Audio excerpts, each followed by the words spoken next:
Hi hello ನಮಸ್ಕಾರ. ಚಾನಲ್ಗೆ ಸ್ವಾಗತ.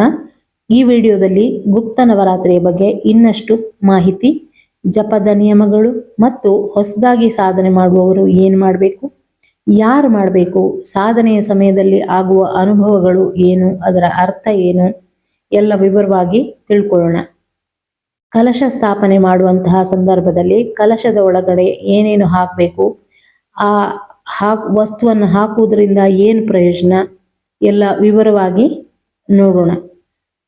ಗುಪ್ತ ನವರಾತ್ರಿಯನ್ನ ಮಂತ್ರ ಜಪ, ಧ್ಯಾನ ಮತ್ತು ಹೆಚ್ಚಿನ ಸಾಧನೆಗಾಗಿ ಬಳಸ್ತಾರೆ ಅನ್ನೋದು ನೀವು ಈಗಾಗಲೇ ತಿಳಿದ ವಿಚಾರ. ಗುಪ್ತ ನವರಾತ್ರಿ ಎಂಬ ಹೆಸರಿನಲ್ಲೇ ಅದರ ರಹಸ್ಯ ಅಡಗಿದೆ.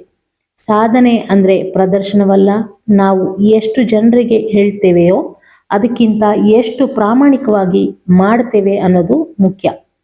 ಆದ್ದರಿಂದ ಜಪ, ಧ್ಯಾನ ಅಥವಾ ತಪಸ್ಸಿನ ಬಗ್ಗೆ ಅನಗತ್ಯವಾಗಿ ಎಲ್ಲರೊಂದಿಗೆ ಮಾತನಾಡದೆ ದೇವಿ ಮತ್ತು ನಮ್ಮ ಆತ್ಮದ ನಡುವಿನ ಪವಿತ್ರ ಸಂವಾದವಾಗಿ ಉಳಿಸಿಕೊಳ್ಳುವುದು ಉತ್ತಮ.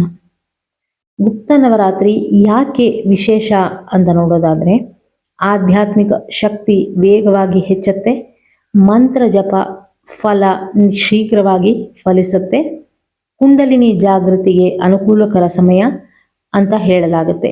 ಜೀವನದಲ್ಲಿನ ಅಡೆತಡೆ, ನ್ಯಾಯಾಲಯದಲ್ಲಿ ಇರುವ ಪ್ರಕರಣಗಳು, ಶತ್ರುಬಾಧೆ ಮತ್ತು ನಕಾರಾತ್ಮಕ ಶಕ್ತಿಗಳ ನಿವಾರಣೆಗಾಗಿ ಸಾಧನೆ ಮಾಡಲಾಗುತ್ತೆ.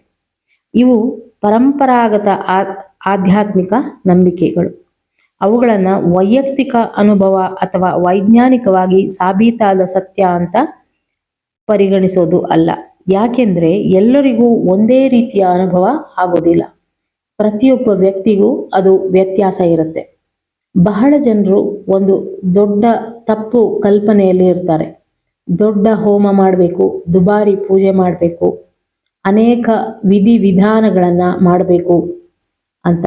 ಆದರೆ ಶಾಸ್ತ್ರಗಳು ಮತ್ತು ಸಾಧಕರು ಪದೇ ಪದೇ ಹೇಳುವಂತಹ ಮಾತು, ಭಕ್ತಿಯಿಂದ ಮಾಡಿದ ಒಂದು ನಾಮಜಪವು ಅಪಾರ ಶಕ್ತಿಯನ್ನ ಕೊಡುವುದು ಅಂತ. ಏಕಾಗ್ರತೆಯಿಂದ ಆ ದೇವಿಯಲ್ಲಿ ನಿಮ್ಮ ಚಿತ್ತವನ್ನ ಇರಿಸಿ ಮಾಡಬೇಕು. ಸಂಖ್ಯೆಗಿಂತ ಭಕ್ತಿ ಮುಖ್ಯ ಎಂಬ ವಿಚಾರ ಇಲ್ಲಿ ಗಮನಾರ್ಹ.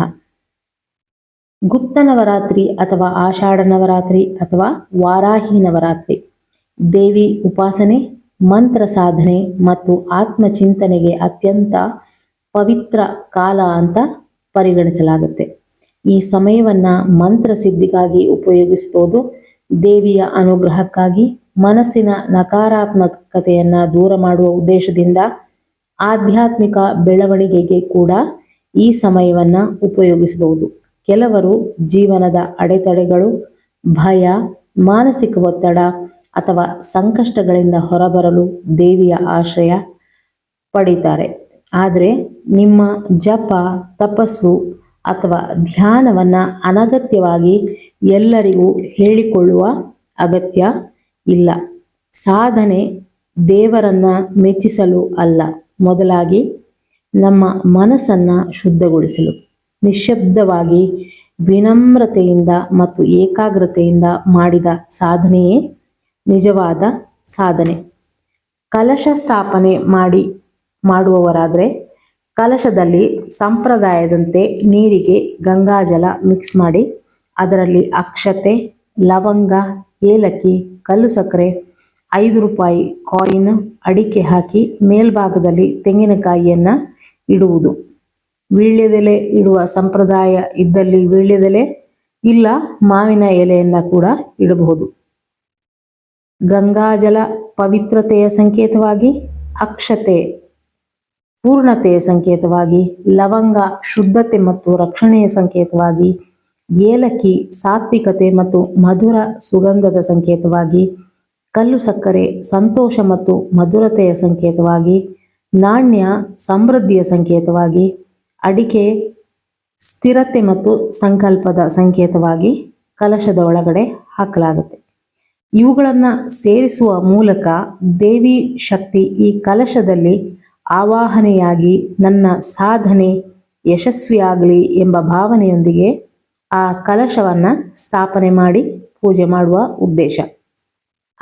ಅನೇಕರಿಗೆ ಬರುವ ಗೊಂದಲ ಮತ್ತು ಪ್ರಶ್ನೆ ಅಂದರೆ, ನನಗೆ ಗುರು ಇಲ್ಲ, ನಾನು ಸಾಧನೆ ಮಾಡಬಹುದಾ ಎಂಬ ಪ್ರಶ್ನೆ. ನಾಮ ಜಪಕ್ಕೆ ಯಾವುದೇ ಗುರು ಉಪದೇಶ ಬೇಡ. ಬೀಜ ಮಂತ್ರಗಳ ಜಪಕ್ಕೆ ಗುರು ಉಪದೇಶ ಅಥವಾ ದೀಕ್ಷೆ ಬೇಕಾಗತ್ತೆ. ಮೊದಲ ಬಾರಿಗೆ ಸಾಧನೆ ಮಾಡುವವರು ನಿಮ್ಮ ಆಸನದ ಸುತ್ತ ನೀರನ್ನ 10 ದಿಕ್ಕುಗಳಿಗೆ ಸಿಂಪಡಿಸಿ ಮನಸ್ಸಿನಲ್ಲಿ ದೇವಿಯನ್ನ ರಕ್ಷಣೆಗಾಗಿ ಪ್ರಾರ್ಥಿಸಿ ಸಾಧನೆಯನ್ನ ಆರಂಭಿಸಬಹುದು.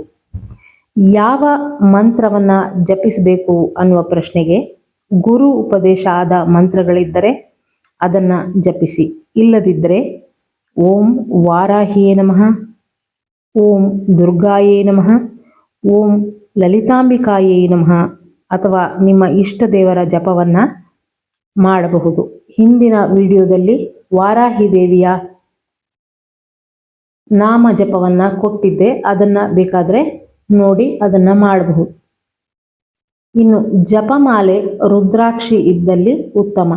ಸಾಧನೆಯ ನಿಯಮ ಏನು ಅಂತ ನೋಡೋದಾದ್ರೆ, ಗುಪ್ತ ನವರಾತ್ರಿಯ 9 ದಿನಗಳಲ್ಲಿ ಸಾಧ್ಯವಾದಷ್ಟು ಒಂದೇ ಸಮಯದಲ್ಲಿ ಜಪವನ್ನ ಮಾಡಬೇಕು. ಅಂದರೆ ಒಂದು ದಿನ ನೀವು ಬೆಳಿಗ್ಗೆ 6 ಗಂಟೆಗೆ ಜಪ ಮಾಡಕ್ಕೆ ಅಂತ ಕೂತ್ರೆ 9 ದಿನವೂ ಅದೇ ಸಮಯದಲ್ಲಿ ಕೂತ್ಕೊಳ್ಳುವ ಅಭ್ಯಾಸ ಇಟ್ಕೊಳ್ಳಿ. ಸಾತ್ವಿಕ ಆಹಾರ ಸೇವಿಸಿ, ಬ್ರಹ್ಮಚರ್ಯವನ್ನ ಪಾಲಿಸಿ, ಕೋಪ, ಸುಳ್ಳು, ನಿಂದೆ ಮತ್ತು ನಕಾರಾತ್ಮಕ ಚಿಂತನೆಗಳನ್ನು ಬಿಡಿ. ಸಾಧನೆಯನ್ನ ಮಧ್ಯದಲ್ಲಿ ಬಿಡಬೇಡಿ. ಈ ಸಮಯವನ್ನ ಹೆಚ್ಚೆಚ್ಚು ಸಾಧನೆಗಾಗಿ ಬಳಸಿ.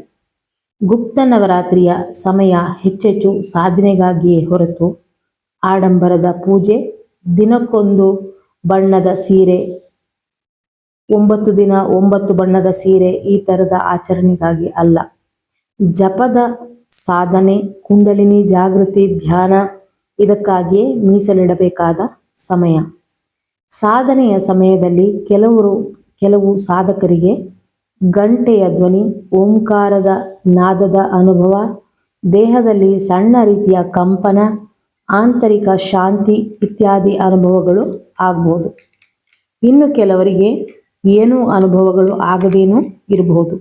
ಆದ್ದರಿಂದ ಅನುಭವಗಳ ಹಿಂದೆ ಓಡದೆ ಜಪವನ್ನ ಮುಂದುವರಿಸುವುದು ಮುಖ್ಯ. ನಿಜವಾದ ಸಾಧನೆ ಪ್ರಾರಂಭವಾದಾಗ ಮನಸ್ಸು ಶಾಂತವಾಗುತ್ತೆ, ಅಹಂಕಾರ ಕಡಿಮೆ ಆಗುತ್ತೆ, ದ್ವೇಷ ಕರಗತ್ತೆ, ಕರುಣೆ ಬೆಳೆಯುತ್ತೆ, ಇತರರಿಗೆ ಒಳ್ಳೆಯದನ್ನ ಬಯಸುವ ಮನೋಭಾವ ಉಂಟಾಗುತ್ತೆ. ಇವುಗಳೇ ಆಧ್ಯಾತ್ಮಿಕ ಪ್ರಗತಿಯ ನಿಜವಾದ ಲಕ್ಷಣ. ಫಲದ ಬಗ್ಗೆ ಯೋಚನೆಯನ್ನ ಬಿಡಿ. ಬಹಳ ಜನರು ಒಂದು ತಪ್ಪು ಮಾಡ್ತಾರೆ.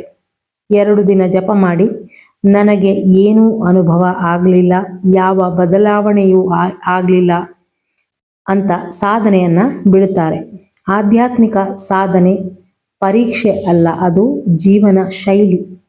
ಪ್ರತಿದಿನ ನಿರಂತರವಾಗಿ ಬೀಳುವ ಒಂದು ಹನಿ ನೀರು ಕಲ್ಲಿನ ಮೇಲೂ ಬಿರುಕು ಮೂಡುವ ಹಾಗೆ ಮಾಡುವುದಂತೆ. ನಿರಂತರ ಜಪ ಮನಸ್ಸನ್ನ ನಿಧಾನವಾಗಿ ರೂಪಿಸುತ್ತೆ. ಆದರೆ ಯಾವುದೇ ಗೂಢ ತಾಂತ್ರಿಕ ಸಾಧನೆ, ವಿಶೇಷ ಮಂತ್ರ ಅಥವಾ ಪ್ರಯೋಗಗಳನ್ನು ಗುರುಗಳ ಉಪದೇಶ ಇಲ್ಲದೆ ಮಾಡೋದಕ್ಕೆ ಹೋಗಬೇಡಿ. ಆಧ್ಯಾತ್ಮಿಕ ಮಾರ್ಗದಲ್ಲಿ ತಾಳ್ಮೆಯೇ ದೊಡ್ಡ ಶಕ್ತಿ. ಇನ್ನು ಕಲಶ ಸ್ಥಾಪನೆ ಮಾಡುವವರು ಬೆಳಿಗ್ಗೆ 15ನೇ ತಾರೀಕು ಬೆಳಿಗ್ಗೆ 5:40ರಿಂದ ಬೆಳಿಗ್ಗೆ 10 ಗಂಟೆ 10 ನಿಮಿಷದ ಒಳಗೆ ಕಲಶ ಸ್ಥಾಪನೆಗೆ ಶುಭ ಮುಹೂರ್ತ ಇದೆ. ಕಲಶ ಸ್ಥಾಪನೆ ಮಾಡದವರು ನೇರವಾಗಿ ಪೂಜೆ ಮಾಡಿ ನಂತರ ಜಪ, ಲಲಿತ ಸಹಸ್ರನಾಮದ ಪಾರಾಯಣ, ಉಪದೇಶ ಆಗಿರುವ ಯಾವುದಾದ್ರೂ ಮಂತ್ರ ಇದ್ದರೆ, ನವಾರ್ಣ ಮಂತ್ರ ಇದ್ದರೆ ಜಪ ಮಾಡಬಹುದು ಅಥವಾ ಇನ್ಯಾವುದೇ ಮಂತ್ರಗಳ ಜಪ ಕೂಡ ಮಾಡಬಹುದು. ಯಾವುದೇ ಇಚ್ಛೆಯನ್ನು ವ್ಯಕ್ತಪಡಿಸದೆ ಆಕೆಯ ಕೃಪೆ, ಆಕೆಯ ಪ್ರೀತಿಗಾಗಿ ಇದೆಲ್ಲವನ್ನ ಮಾಡ್ತಾ ಇದ್ದೇನೆ ಎಂಬುದಾಗಿ ಮನಸ್ಸಿನಲ್ಲಿ ಧ್ಯಾನಿಸಿ ಜಪಿಸಿ. ಉಳಿದೆಲ್ಲ ನಿಮ್ಮ ಆಸೆ, ಆಕಾಂಕ್ಷೆ, ಭಯ, ಯೋಚನೆ ಎಲ್ಲವನ್ನ ಆಕೆ ನೋಡಿಕೊಳ್ತಾಳೆ. ಅನ್ನುವ ಶರಣಾಗತಿಯಿಂದ ಪ್ರೀತಿಯಿಂದ ಈ 9 ದಿನವನ್ನು ಆಕೆಗೆ ಅರ್ಪಿಸಿ, ಆಕೆಯನ್ನು ಜಪಿಸಿ, ಆಕೆಯನ್ನು ನಿಮ್ಮ ಉಸಿರಾಗಿಸಿ. 24ನೇ ತಾರೀಕಿನಂದು ಕಲಶವನ್ನು ತೆಗೆದು ಆ ಕಲಶದ ನೀರನ್ನು ಮನೆಗೆ ಎಲ್ಲ ಕಡೆ ಪ್ರೋಕ್ಷಿಸಿ, ಆ ನಾಣ್ಯವನ್ನು, ಕಲಶದ ಒಳಗಡೆ ಹಾಕಿರುವಂತಹ ನಾಣ್ಯವನ್ನು ಕ್ಯಾಶ್ ಬಾಕ್ಸ್ನಲ್ಲಿ ಇಡಿ. ಇನ್ನು ಉಳಿದ ನೀರು, ಹಾಕಿರುವಂತಹ ಉಳಿದ ವಸ್ತುಗಳು ಎಲ್ಲವನ್ನ ಒಂದು ಗಿಡದ ಬುಡದಲ್ಲಿ ಹಾಕಿ. ಹೀಗೆ ಗುಪ್ತ ನವರಾತ್ರಿಯನ್ನು ಸಾಧನೆಗೆ ಬಳಸಿ ಹೆಚ್ಚೆಚ್ಚು ಸಾಧನೆಯನ್ನು ಮಾಡಿ ಅಂತ ಹೇಳ್ತಾ ಮುಂದಿನ ವಿಡಿಯೋದಲ್ಲಿ ಸಿಗ್ತೀನಿ. Thank you for watching.